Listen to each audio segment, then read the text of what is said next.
شداد کی جنت کیسی تھی؟ شداد کی جنت کا انجام کیا ہوا؟ جان کر حیران رہ جاؤ گے۔ محترم ناظرین، کیا کبھی آپ نے سوچا ہے کہ اگر کوئی انسان اللہ کی جنت کا مقابلہ کرنے نکل کھڑا ہو تو اس کا انجام کیا ہوگا؟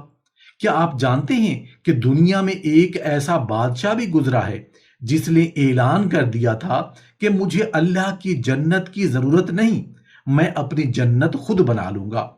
پھر اس نے سونا، چاندی، جواہرات، نہریں، باغات اور ایسے محلات بنوائے جنہیں دیکھ کر لوگ دنگ رہ جاتے تھے۔ ذرا تصور کیجئے، 300 برس کی محنت، بے شمار خزانے، لاکھوں مزدور اور ایک ایسا شہر جس کے بارے میں کہا جاتا تھا کہ زمین پر اس جیسا کبھی نہیں بنا۔ لیکن اب سوال یہ ہے، کیا شداد کی وہ جنت آج بھی اس دنیا میں کہیں موجود ہے؟ اگر موجود ہے تو ہماری آنکھوں سے کیوں اوجھل ہے؟ قرآن کریم اس بارے میں کیا فرماتا ہے؟ نبی کریم صلی اللہ علیہ وآلہ وسلم نے کیا رہنمائی دی؟ اور صحابہ کرام اور تابعین کا اس بارے میں کیا موقف تھا؟ انشاءاللہ اس کا جواب ہم آگے مستند دلائل کے ساتھ بیان کریں گے۔ محترم ناظرین، شداد کا نام اسلامی روایات میں قوم عاد کے ایک نہایت طاقتور اور متکبر حکمران کے طور پر بیان کیا جاتا ہے۔ قوم عاد وہی قوم تھی جس کی طرف اللہ تعالیٰ نے حضرت ہود علیہ السلام کو نبی بنا کر بھیجا۔ قرآن مجید میں اللہ تعالیٰ نے اس قوم کی غیر معمولی طاقت اور عظیم الشان تعمیرات کا ذکر کرتے ہوئے فرمایا کہ ارم، بلند ستونوں والی بستی جس جیسی کوئی بستی دنیا میں پیدا نہیں کی گئی۔ حضرت ہود علیہ السلام اپنی قوم کو بار بار سمجھاتے رہے کہ دنیا کی دولت، سلطنت اور طاقت ہمیشہ باقی نہیں رہتی۔ وہ انہیں اللہ کی عبادت، آخرت کی کامیابی اور جنت کی دائمی نعمتوں کی خوشخبری سناتے، جبکہ نافرمانی کرنے والوں کو عذاب الہی سے ڈراتے۔ یہیں سے شداد کے دل میں ایک عجیب خیال نے جنم لیا۔ جب اس نے جنت کی نعمتوں کا تذکرہ سنا تو غرور نے اس کے ایمان پر پردہ ڈال دیا۔ اس نے سوچا، اگر جنت اتنی حسین ہے تو میں زمین پر اس جیسی بلکہ اس سے بھی زیادہ شاندار جنت بنا کر دکھاؤں گا۔ یہی وہ لمحہ تھا جب ایک انسان نے اپنی دولت کو اللہ کی قدرت کے مقابلے میں کھڑا کرنے کی کوشش کی۔ اسی تکبر نے شداد کو ایسا فیصلہ کرنے پر آمادہ کیا جس کی مثال تاریخ میں بہت کم ملتی ہے۔ اس نے اپنے دربار کے وزیروں، معماروں اور سلطنت کے بڑے سرداروں کو جمع کیا اور حکم دیا کہ دنیا کے ہر کونے سے بہترین کاریگر، نایاب جواہرات، سونا، چاندی اور قیمتی سامان جمع کیا جائے، کیونکہ اب وہ ایک ایسا شہر تعمیر کرنے والا تھا جسے دیکھ کر لوگ جنت کو بھول جائیں۔ لیکن سوال یہ ہے کہ آخر شداد نے اپنی اس مصنوعی جنت کے لیے جگہ کہاں منتخب کی؟ اس نے تعمیر کا آغاز کیسے کیا؟ اور وہ کون سی حیران کن چیزیں تھیں جو اس جنت کا حصہ بننے والی تھی؟ یہی وہ منظر ہے جہاں سے اس داستان کا سب سے حیرت انگیز باب شروع ہوتا ہے۔ محترم ناظرین، شداد نے جب زمین پر جنت بنانے کا فیصلہ کیا تو یہ کوئی معمولی عمارت یا محل بنانے کا منصوبہ نہیں تھا۔ اس کا مقصد ایک ایسا شہر آباد کرنا تھا جسے دیکھ کر لوگ یہی کہیں کہ اگر جنت ایسی ہوتی تو پھر آسمان کی جنت کی ضرورت ہی کیا ہے۔ یہی سوچ اس کے تکبر کی انتہا تھی۔ روایات میں آتا ہے کہ شداد نے اپنی سلطنت کے تمام گورنروں، سرداروں اور وزیروں کو حکم دیا کہ دنیا کے کونے کونے سے بہترین معمار، ماہر کاریگر، سنگ تراش، باغبان اور انجینئر جمع کیے جائیں۔ ساتھ ہی یہ فرمان بھی جاری کیا کہ سلطنت کے تمام خزانوں کے دروازے کھول دیے جائیں۔ سونا، چاندی، یاقوت، زمرد، موتی اور نایاب جواہرات جس قدر مل سکیں سب اس ایک منصوبے کے لیے جمع کیے جائیں۔ پھر شداد نے اپنی اس مصنوعی جنت کے لیے ایک وسیع و عریض میدان منتخب کیا۔ روایات کے مطابق اس نے ایک ایسا شہر تعمیر کرنے کا حکم دیا جس کے چاروں طرف بلند و بالا فضیلیں ہوں، جن کی چمک دور سے سورج کی روشنی کو بھی مات دیتی محسوس ہو۔ ہر دروازہ نفیس دھاتوں اور قیمتی پتھروں سے آراستہ کیا جائے، اور شہر کے اندر داخل ہونے والا ہر شخص یہی سمجھے کہ وہ کسی دوسری دنیا میں آ گیا ہے۔ لیکن شداد صرف معمولی عمارتیں نہیں چاہتا تھا، وہ حسن کا ایسا منظر تخلیق کرنا چاہتا تھا جو انسان کے دل و دماغ کو مسحور کر دے۔ اس نے حکم دیا کہ شہر کے اندر کشادہ شاہراہیں بنائی جائیں، ان کے دونوں جانب سرسبز باغات لگائے جائیں، اور ہر باغ میں ایسے درخت ہوں جنہیں دیکھ کر نگاہیں تھک جائیں مگر دل نہ بھرے۔ روایات میں یہ بھی مذکور ہے کہ اس منصوبے پر سینکڑوں برس تک مسلسل کام ہوتا رہا۔ ہزاروں نہیں بلکہ لاکھوں مزدور دن رات مصروف رہے۔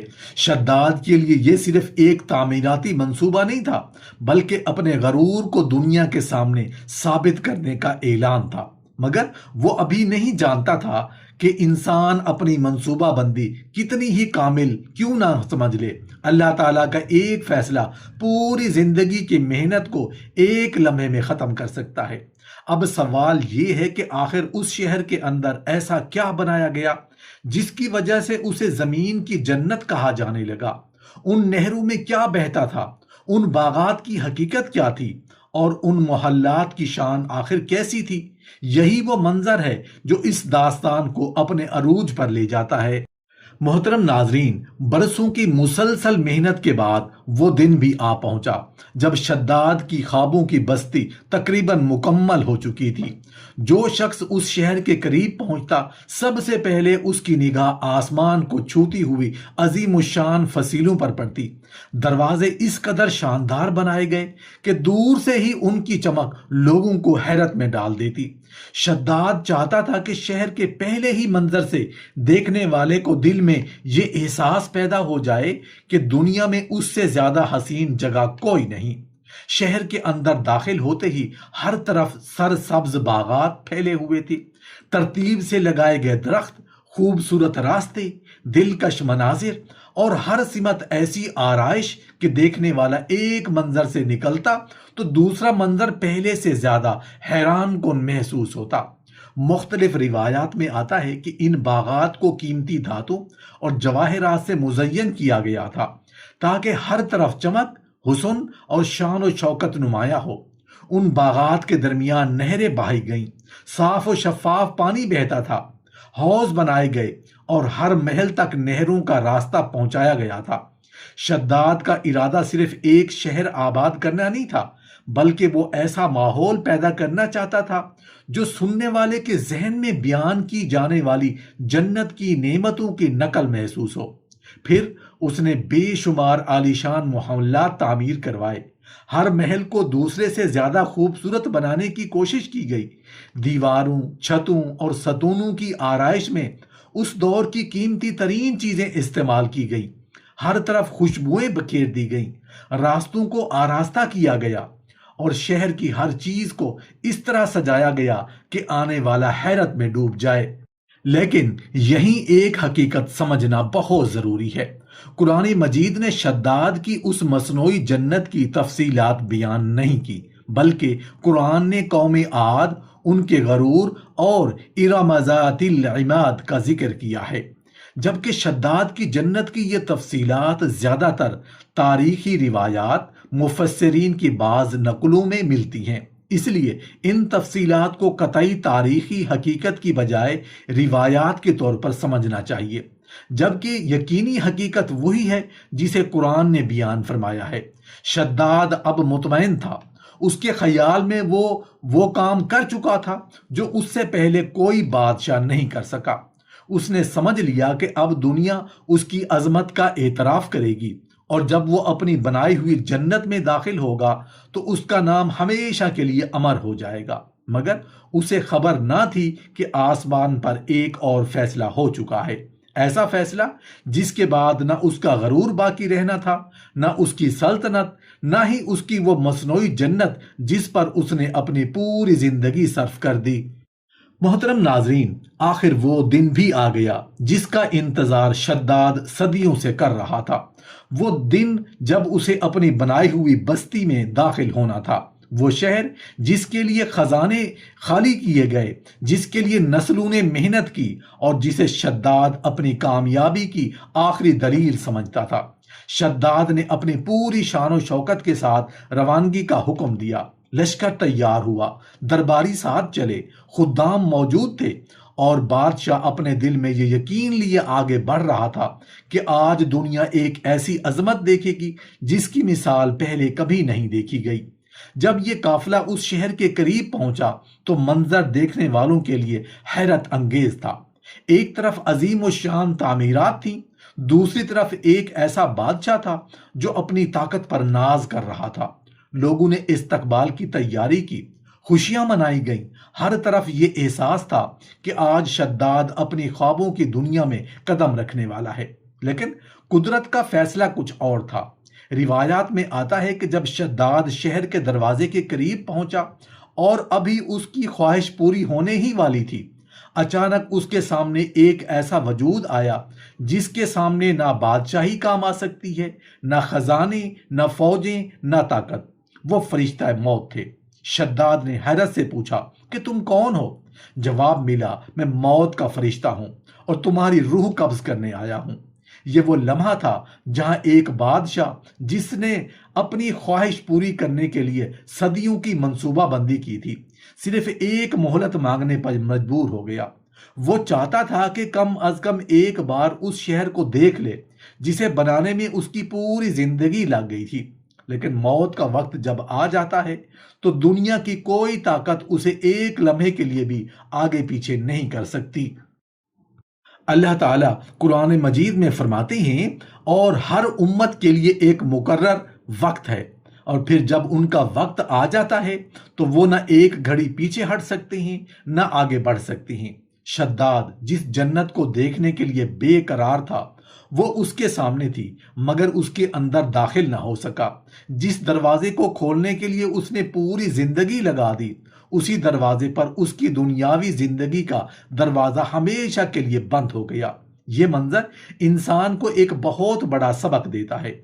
انسان محل بنا سکتا ہے، خزانے جمع کر سکتا ہے، اپنی خواہشوں کے لیے دنیا سجا سکتا ہے، لیکن وہ اپنے ایک سانس کا مالک نہیں۔ شداد کے پاس سب کچھ تھا مگر وقت نہیں تھا۔ اس کے پاس جنت جیسا شہر تھا مگر زندگی نہیں تھی۔ اس کے پاس دنیا کی عظمت تھی مگر اللہ کے فیصلے کے سامنے اختیار نہیں تھا۔ اور یہی وہ حقیقت ہے جس نے شداد کی کہانی کو صرف ایک قصہ نہیں رہنے دیا بلکہ قیامت تک کے لیے ایک عبرت بنا دیا۔ محترم ناظرین، شداد نے جب دنیاوی طاقت، دولت اور بادشاہت کے نشے میں یہ فیصلہ کر لیا کہ وہ زمین پر ایسی جگہ بنائے گا جو لوگوں کو جنت کی یاد دلائے، تو اس نے صرف ایک محل بنانے کا ارادہ نہیں کیا تھا بلکہ ایک ایسی عظیم الشان بستی بنانے کا منصوبہ بنایا جس کی مثال پوری دنیا میں نہ ہو۔ اس مقصد کے لیے اس نے اپنے دور کے ماہر کاریگروں، معماروں اور ہنرمندوں کو جمع کیا۔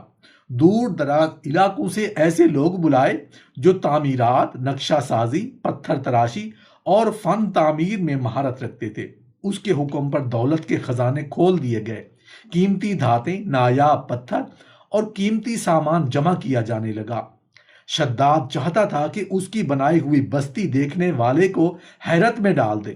اس نے بلند و بالا عمارتیں، وسیع باغات اور خوبصورت راستوں کا تصور کیا، ایسی جگہ جہاں ہر طرف ظاہری خوبصورتی نظر آئے، جہاں پانی کے چشمے بہیں، جہاں درخت ہوں، جہاں شان و شوکت کا اظہار ہو۔ لیکن یہاں ایک حقیقت کو سمجھنا ضروری ہے کہ جنت وہ نہیں جو انسان اپنے ہاتھوں سے دنیا میں بنا سکتا ہے۔ قرآن ہمیں بتاتا ہے کہ اللہ تعالیٰ نے اہل ایمان کے لیے ایسی نعمتیں تیار کر رکھی ہیں جن کا دنیا کی کسی چیز سے مقابلہ نہیں کیا جا سکتا۔ اللہ تعالیٰ فرماتے ہیں، پس کوئی شخص نہیں جانتا جو آنکھوں کی ٹھنڈک ان کے لیے چھپا کر رکھی گئی ہے۔ یہ ان اعمال کا بدلہ ہے جو وہ کیا کرتے تھے۔ مگر شداد دنیا کی چمک دمک کو ہی سب کچھ سمجھ بیٹھا تھا۔ وہ چاہتا تھا کہ لوگ اس کی طاقت کو دیکھ کر اس کے سامنے جھک جائیں۔ اس کے ذہن میں یہ خیال پیدا ہو چکا تھا کہ جس جنت کا ذکر انبیاء کرتی ہیں، وہ اگر اللہ نے بنائی ہے تو وہ بھی اپنی طاقت سے ایک ایسی جگہ بنا سکتا ہے۔ یہی وہ مقام تھا جہاں دولت آزمائش بن گئی، طاقت تکبر بن گئی اور بادشاہت غرور میں تبدیل ہو گئی۔ روایات میں آتا ہے کہ اس عظیم منصوبے کو مکمل کرنے کے لیے طویل عرصہ محنت کی گئی۔ ایسی عمارتیں تعمیر کی گئی جنہیں دیکھ کر انسان حیران رہ جائے، باغات بنائے گئے، نہریں تیار کی گئیں اور ہر چیز کو ظاہری حسن دینے کی کوشش کی گئی۔ لیکن شداد یہ بھول گیا کہ دنیا کی سب سے مضبوط سلطنت بھی اللہ کے ایک حکم کے سامنے بے حقیقت ہے۔ قرآن کریم قوم عاد کے بارے میں فرماتا ہے، کیا تم ہر اونچی جگہ پر ایک نشانی بناتے ہو کھیل کے طور پر اور مضبوط محل بناتے ہو گویا تم ہمیشہ رہو گے؟ یہ آیات ہمیں صرف ایک قوم کا واقعہ نہیں بتاتی، بلکہ ہر اس انسان کے لیے سبق ہیں جو دنیا کی طاقت، دولت اور تعمیرات پر ہمیشہ قائم رہنے کا گمان کرتا ہے۔ شداد کی تعمیر بڑھتی گئی، اس کے محلات مکمل ہونے لگے، اس کے خواب حقیقت کا روپ اختیار کرنے لگے، لیکن اسے معلوم نہیں تھا کہ جس لمحے کا وہ انتظار کر رہا ہے وہ لمحہ کبھی اس کے نصیب میں لکھا ہی نہیں گیا تھا۔ وہ اپنی بنائی ہوئی جنت میں داخل ہونے کے لیے روانہ ہونے والا تھا، لیکن قدرت نے اس کے لیے ایسا فیصلہ کر رکھا تھا جو قیامت تک انسانوں کے لیے عبرت بن گیا تھا۔ محترم ناظرین، اب سب سے بڑا سوال یہ پیدا ہوتا ہے کہ آخر شداد کی وہ جنت کہاں گئی؟ کیا وہ آج بھی دنیا کے کسی حصے میں موجود ہے؟ کیا اللہ تعالیٰ نے اسے ہماری آنکھوں سے چھپا رکھا ہے، یا یہ صرف پرانی کتابوں میں بیان ہونے والا ایک واقعہ ہے؟ حقیقت یہ ہے کہ قرآن کریم میں شداد کی بنائی ہوئی جنت کا نام لے کر کوئی تفصیلی ذکر موجود نہیں ہے، اور نہ ہی کسی صحیح حدیث میں یہ ثابت ہے کہ شداد کی جنت آج بھی زمین کے کسی مقام پر موجود ہے۔ قرآن کریم نے قوم عاد، ان کی طاقت، ان کے غرور اور ان کے انجام کو ضرور بیان کیا ہے، لیکن شداد کے بنائے ہوئے شہر یا اس کے موجود ہونے کے بارے میں کوئی قطعی حکم بیان نہیں کیا گیا۔ اللہ تعالیٰ قرآن کریم میں قوم عاد کے بارے میں فرماتے ہیں، اور عاد کو بھی ہلاک کر دیا گیا ایک نہایت تیز تند آندھی سے، جسے اللہ نے ان پر 7 راتیں اور 8 دن مسلسل مسلط رکھا۔ تو تم ان لوگوں کو اس طرح گروہ دیکھتے ہو جو وہ کھجور کو کھوکھلے تنے ہوں۔ یہ آیات ہمیں بتاتی ہیں کہ قوم عاد اپنی طاقت، عظمت اور تعمیرات کے باوجود اللہ کے عذاب سے نہ بچ سکیں۔ بعض تاریخی روایات میں ارم ذات العماد کا ذکر آتا ہے، اور بعض مفسرین نے اسے قوم عاد کے ایک عظیم شہر سے جوڑا ہے، لیکن اس کی مکمل تفصیلات میں اہل علم کے درمیان اختلاف موجود ہے۔ اس لیے یہ کہنا درست نہیں کہ یقین کے ساتھ کہ وہ شہر آج بھی فلاں مقام پر موجود ہے یا کسی جگہ چھپا ہوا ہے۔ قرآن کریم میں اللہ تعالیٰ فرماتے ہیں، کیا تم نے نہیں دیکھا کہ تمہارے رب نے عاد کے ساتھ کیا کیا؟ ارم ذات العماد، جس جیسی بستیاں ملکوں میں پیدا نہیں کی گئیں۔ ان آیات سے معلوم ہوتا ہے کہ قوم عاد کو اللہ تعالیٰ نے ایک عظیم قوت اور شان عطا کی تھی، لیکن جب انہوں نے تکبر اختیار کیا اور اللہ کی نافرمانی کی تو ان کی عظمت خاک میں ملا دی گئی۔ یہی اس واقعے کا اصل سبق ہے۔ مسئلہ یہ نہیں کہ شداد کی جنت آج کہاں ہے، بلکہ اصل سوال یہ ہے کہ انسان اپنی زندگی میں کس چیز کو اپنی کامیابی سمجھتا ہے۔ کیا وہ صرف محل، دولت اور طاقت کو کامیابی سمجھتا ہے یا اللہ کی رضا کو؟ شداد نے زمین پر جنت بنانے کی کوشش کی، لیکن وہ اپنی بنائی ہوئی جنت کے دروازے تک بھی نہ پہنچ سکا۔ اس کا سب سے بڑا محل بھی اسے موت سے نہ بچا سکا، کیونکہ اصل بادشاہت صرف اللہ تعالیٰ کی ہے۔